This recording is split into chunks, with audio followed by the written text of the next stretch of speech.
VanMoof, once a pioneering name synonymous with innovative electric bicycles, has found itself at a crossroads, navigating through a challenging phase that led to the declaration of bankruptcy. However, a promising new chapter is unfolding under the guidance of Lavoie, a subsidiary of McLaren Applied. With leaders Elliot Wertheimer and Nick Fry at the helm, VanMoof is not merely addressing its past issues, it is actively reinventing itself within the dynamic landscape of e-mobility. One of the key strategies in this revitalization journey involves reconnecting with the brand's original customer base. To achieve this, VanMoof is focusing on ensuring that spare parts are readily available, and is bolstering its brand presence, both in retail stores and online platforms. The infusion of nearly 100 new employees into its existing team signifies a commitment to enhancing the reliability of its electric bikes, a product that had gained significant traction with the sale of 200,000 units before the bankruptcy setback. Beyond bicycles, VanMoof is expanding its horizons. The company, renowned for its minimalist and user-focused appearance philosophy, is set to introduce an electric scooter in 2024. This strategic move is not merely about diversification, it marks a deliberate foray into the broader e-mobility landscape.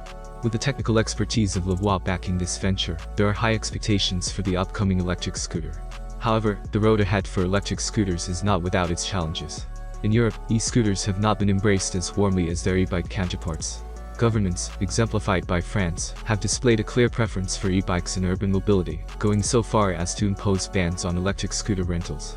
This regulatory environment presents a unique hurdle for VanMoof's new venture. As the company navigates these challenges, it is clear that VanMoof is determined to not only recover from its past setbacks, but to emerge as a formidable player in the evolving e-mobility sector. The success of its reinvention lies not only in addressing immediate concerns, but also in anticipating and overcoming the regulatory complexities that come with venturing into new territories within the electric mobility space. The addition of an electric scooter to its product lineup signals VanMoof's commitment to innovation and adaptability, and only time will tell how this strategic move will shape the company's future. I hope you enjoyed this video as much as the bike itself. Have a nice day and God bless you.